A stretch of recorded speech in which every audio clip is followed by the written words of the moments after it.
बिस्मिल्लाहिर्रहमानिर्रहीम। मेरा नाम है मोहम्मद अवैस। एक्सपोर्ट करने के लिए कौन सी प्रोडक्ट का इंतखाब किया जाए और मार्केट रिसर्च कैसे की जाए।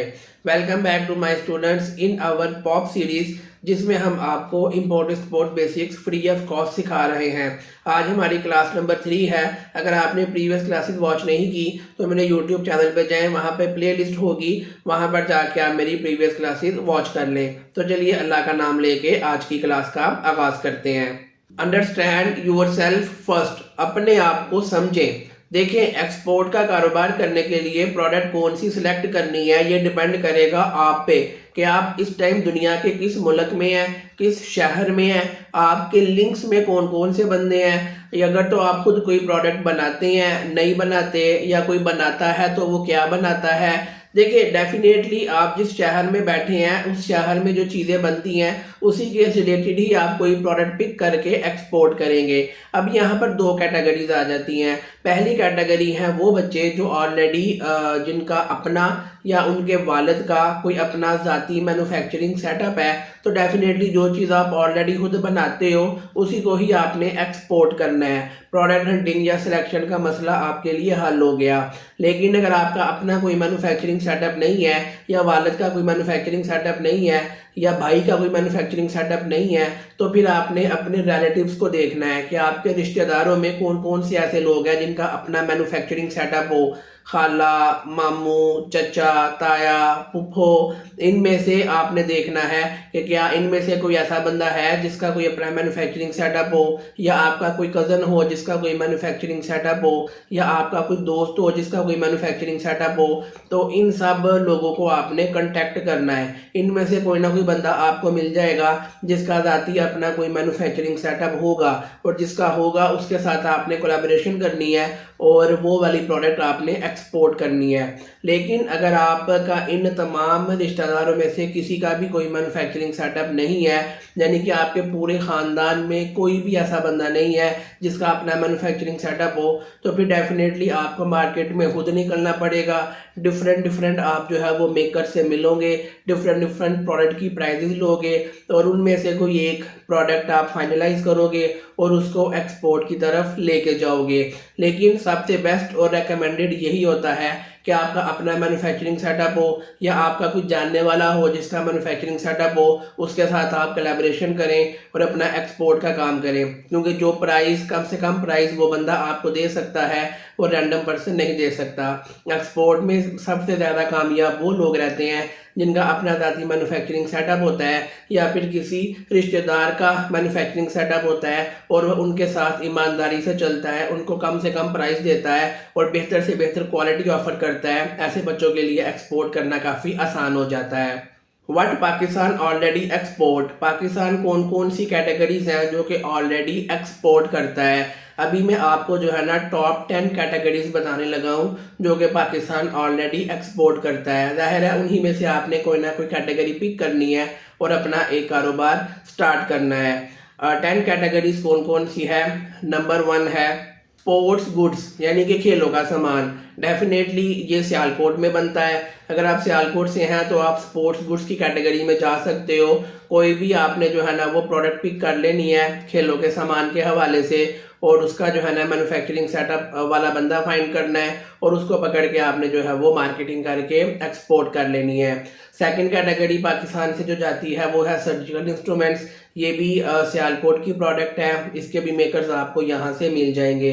थर्ड कैटेगरी है टेक्सटाइल एंड गारमेंट्स, कपड़े का कारोबार। इसका सबसे बड़ा जो शहर है वो फैसलाबाद है, जहाँ पर पाकिस्तान की 50% से ज़्यादा एक्सपोर्ट फैसलाबाद से होती है और वो टेक्सटाइल में करते हैं। लेकिन आप फर्दर इसकी सब कैटेगरी में जा सकते हो। अगर आप स्पोर्ट्स वेयर या हौजरी में जाना चाहते हो तो सियालकोट में, लाहौर में, कराची में आपको सेटअप इसके जो है वो मिल जाएंगे। नंबर 4 कैटेगरी है लेदर गुड्स। इसके भी सेटअप आपको सियालकोट और कराची में मिल जाएंगे। और लेदर गुड्स में leather jacket, leather glove, leather boots और भी काफ़ी सारी चीज़ें इसमें जो है वो आ जाती हैं। लेदर वॉलेट आ जाता है, लेदर बेल्ट आ जाती है। नंबर 5 कैटेगरी है राइस, यानी कि चावल। ये आपको पंजाब में और सिंध में डिफरेंट एरियाज़ में इसके जो है ना वो सेटअप मिल जाएंगे, जहाँ से आप जो है ना वो चावल टॉप क्वालिटी का उठा के इजीली एक्सपोर्ट कर सकते हैं। और ऑलरेडी पाकिस्तान से ये प्रोडक्ट आउट ऑफ कंट्री जा रही है। नंबर 6 कैटेगरी है कारपेट एंड रग्स। ये चीज़ भी बहुत सारे लोगों को नहीं पता कि पाकिस्तान में ऐसे सेटअप मौजूद है डिफरेंट डिफरेंट सिटीज़ में, जहाँ पे कारपेट और रग्स जो है ना उसके सेटअप्स हैं, फैक्ट्रीज़ हैं जहाँ पर ये चीज़ें तैयार होती हैं। और लोगों को यही लगता है कि शायद ये बाहर से आते हैं, लेकिन ये चीज़ें पाकिस्तान में बहुत अच्छी क्वालिटी की तैयार होती है। गूगल पे एक दफ़ा जाके आपने लिखना है कारपेट फैक्ट्रीज या रग्स फैक्ट्रीज इन पाकिस्तान, तो आपको डायरेक्ट फैक्ट्रियों के नंबर और नाम मिल जाएंगे। आप उनसे रब्ता करें और अपना काम अल्लाह का नाम लेकर शुरू करें। नंबर 7 कैटेगरी है फ्रूट्स एंड वेजिटेबल, यानी कि सब्जियां और फल। ये भी पाकिस्तान से बाहर एक्सपोर्ट होते हैं और ये पाकिस्तान के ऑलमोस्ट हर सिटी में जो है वो पाए जाते हैं। इस कैटेगरी पे भी आप काम कर सकते हैं। ये वेरी गुड जो है ना वो चीज़ है, लेकिन इसमें थोड़ी सी रिस्ट्रिक्शन भी है। सम टाइम गवर्नमेंट जो है ना पाबंदी लगा देती है कि फ़लाँ फ्रूट या फ़लाँ सब्जियां इस टाइम पाकिस्तान में किल्लत में है, तो इसको आप बाहर नहीं भेज सकते। तो इसकी मार्केटिंग करने से पहले आपको अपने शहर के एक लीगल लॉयर या वकील से मशवरा करना है कि ये वाली प्रोडक्ट मैं बाहर भेजना चाह रहा हूँ, इस टाइम मुझे बताओ कि पाकिस्तान में अलाउ है कि नहीं। वो कहे अलाउ है तो आप अल्लाह का नाम लेके शुरू कर लें। Number 8 one of my favourite Himalayan salt product.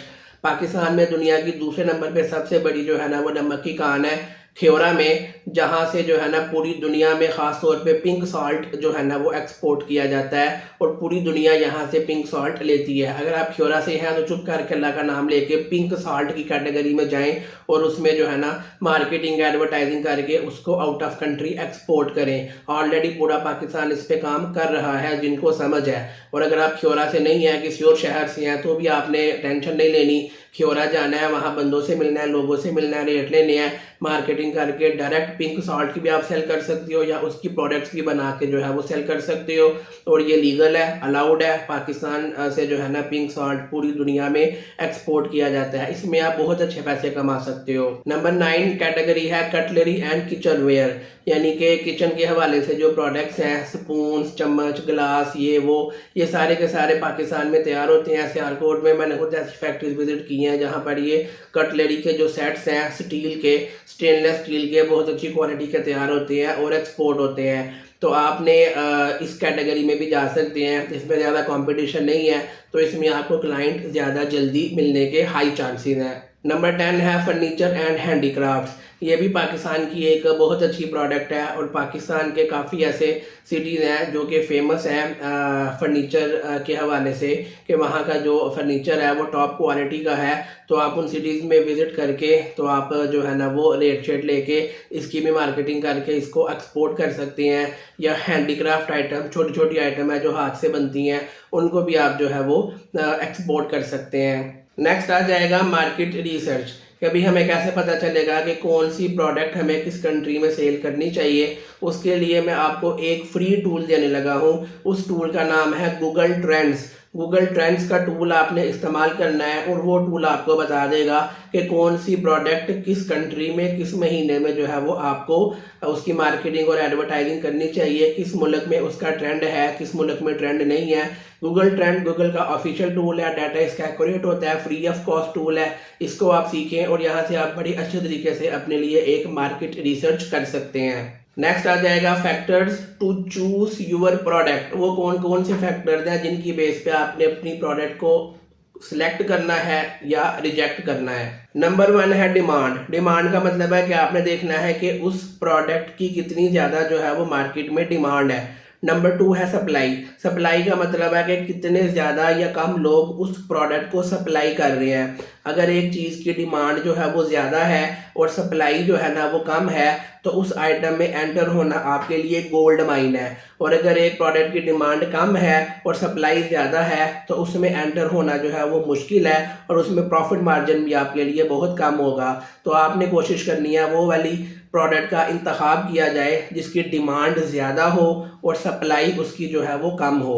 Number 3 factor आ जाता है कंपटीशन। कंपटीशन का मैंने ऑलरेडी बता दिया। अगर डिमांड जो है वो ज़्यादा होगी, सप्लाई कम होगी, तो कंपटीशन कम होगा।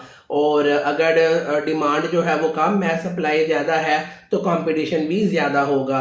और ऐसे ही नंबर 4 पे आ जाता है प्रॉफिट मार्जिन। सिंपल सी बात है कि वो प्रोडक्ट जिसकी डिमांड ज़्यादा है, सप्लाई कम है, उसमें कंपटीशन भी कम है, प्रॉफिट मार्जिन भी ज़्यादा है। लेकिन अगर कोई प्रोडक्ट है जिसकी डिमांड कम है, सप्लाई ज़्यादा है, उसमें कंपटीशन भी ज़्यादा होगा और प्रॉफिट मार्जिन भी कम होगा। और फिफ्थ फैक्टर आ जाता है शिपिंग फिजिबिलिटी, यानी कि उसको शिप करना कितना आसान या कितना मुश्किल है। अगर जो प्रोडक्ट का जो है ना वॉल्यूम छोटा है, साइज छोटा है, वेट हल्का है, तो शिपिंग आसान है, शिपिंग चार्जेस कम पड़ेंगे। लेकिन अगर उसका वॉल्यूम ज़्यादा है, वेट ज़्यादा है, जगह ज़्यादा घेरती है, तो डेफिनेटली फिर उसकी जो शिपिंग चार्जेस हैं वो ज़्यादा होंगे। तो कोशिश करनी है कि प्रोडक्ट वो वाली पिक करें जिसका साइज़ या वॉल्यूम छोटा हो, ताकि जो है ना वो शिपिंग चार्जेस कम पड़ें और एक्सपोर्ट करना आपके लिए ईजी हो जाए। नेक्स्ट है टारगेट मार्केट एनालिसिस, यानी कि आपने अपनी प्रोडक्ट किस कंट्री में बेचनी है उसका आपने कंप्लीट एनालिसिस करना है, जो कि नंबर 1 आपको गूगल ट्रेंड के फ्री टूल से मिल जाएगा और नंबर 2 थोड़ा सा मेरे से सीख लें। मिसाल के तौर पे अगर मैं आपको कहूँ कि कोई कंपनी चाइना की है, सियालकोट में फुटबॉल की ऐड लगाती है कि हमसे फुटबॉल खरीदे, क्या उसके फुटबॉल बिकेंगे? नहीं बिकेंगे। क्यों?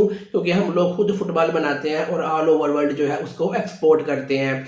ऐसे ही अगर आप मिसाल के तौर पे कोई फुटबॉल लविंग नेशन है, लाइक कोई यूरोप का कंट्री है, फॉर एग्जांपल इटली है, जहां बहुत ज़्यादा फुटबॉल खेला जाता है, वहां पर अगर मैं क्रिकेट बॉल की या क्रिकेट बैट की जो है ना वो ऐड लगा दूं, तो क्या वो मेरी सेल होगी? वो नहीं होगी, ना होने के बराबर सेल होगी, क्योंकि वहां पर क्रिकेट नहीं खेली जाती, ना देखी जाती है, वहां फुटबॉल खेला जाता है। तो आपने खुद से भी एक अंदाज़ा लगाना है कि भाई मैं जिस प्रोडक्ट की ऐड जिस कंट्री में लगा रहा हूँ, आया उस कंट्री में उस आइटम की नीड है भी कि नहीं, और अगर नीड है तो कितनी है। ये सारी चीज़ें गूगल ट्रेंड्स का टूल आपको बहुत अच्छे तरीके से बता देता है। उसको यूज़ करें और अपना एक टारगेट मार्केट सेलेक्ट करें। समटाइम जो है ना वो हम रॉन्ग प्रोडक्ट रॉन्ग कंट्री में मार्केट कर रहे होते हैं। मिसाल है, अगर मैं किसी अफ्रीकन कंट्री में जहाँ सारा साल गर्मी रहती है, वहाँ मैं लेदर जैकेट की ऐड लगा दूँ, तो क्या सेल आएगी? नहीं आएगी। ये चीज़ें भी आपने जो है ना वो अपनी अकल इस्तेमाल करके जितनी भी अल्लाह ने दी है उसको आपने यूटिलाइज करना है और चेक करना है कि मेरी ये वाली प्रोडक्ट किस कंट्री में किस महीने में जा सकती है, किस महीने में नहीं जा सकती। तो ये इस सारी चीज़ को एनालिसिस करने का नाम मार्केट एनालिसिस है। नेक्स्ट आ जाता है फाइंड बायर्स नीड। आपने ख़रीदार की जो ज़रूरियात है उसके बारे में जानना है कि उस बंदे को क्या चाहिए। मिसाल के तौर पे एक बंदा है, ठीक है, उसने आपसे जो है ना वो 100 पीस बाय करने हैं लेदर जैकेट के, और उसकी कंट्री में जो टेम्परेचर है वो -5 -10 में चला जाता है।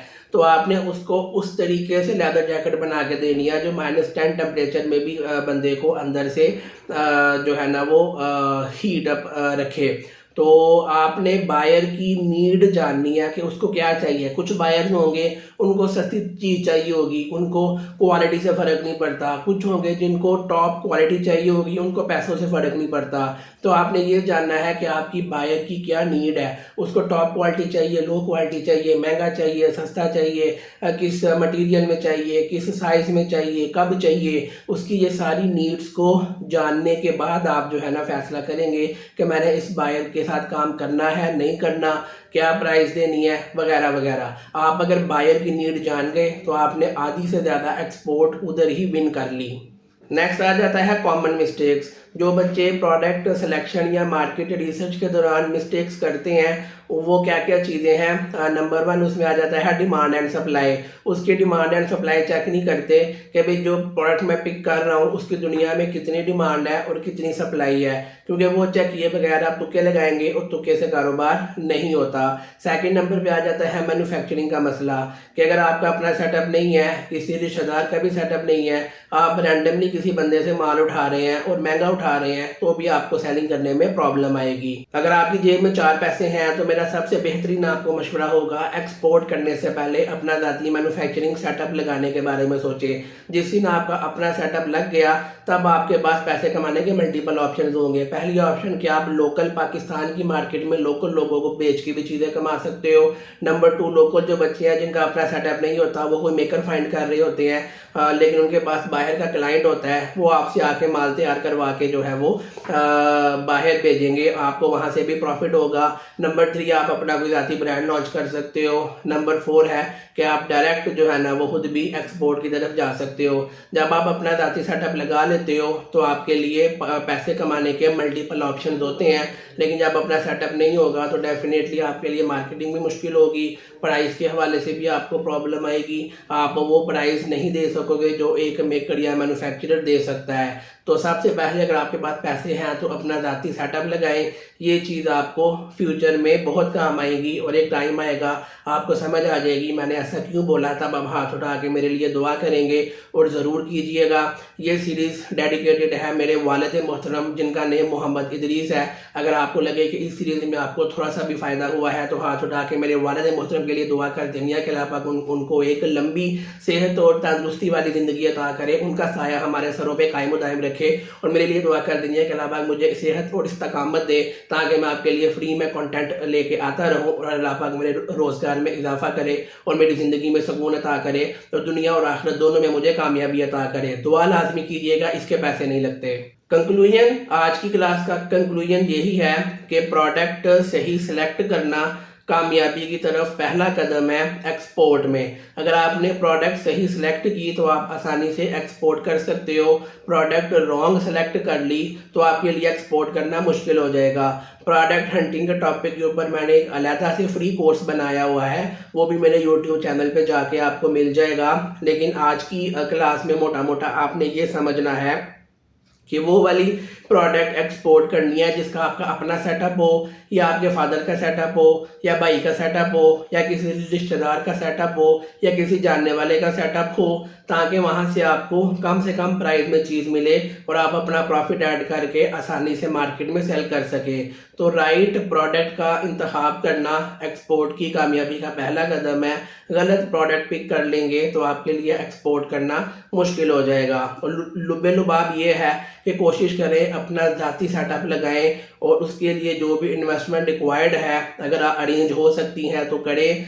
अपना सेटअप आपको वो तरक्की देगा जो कि आपकी सोच से भी बाहर है। ये मैं आपको स्टैम्प पेपर पे लिख के दे सकता हूँ कि अगर आपका अपना ज़ाती मैन्युफैक्चरिंग सेटअप होगा जहाँ स्टार्ट से लेकर एंड तक सारा काम इन हाउस आपकी प्रोडक्शन है, तो एक्सपोर्ट करना और बाकी और बहुत ज़्यादा तरीके हैं पैसे कमाने के, तो आपके लिए बहुत आसान हो जाता है पैसे जो है ना कमाना।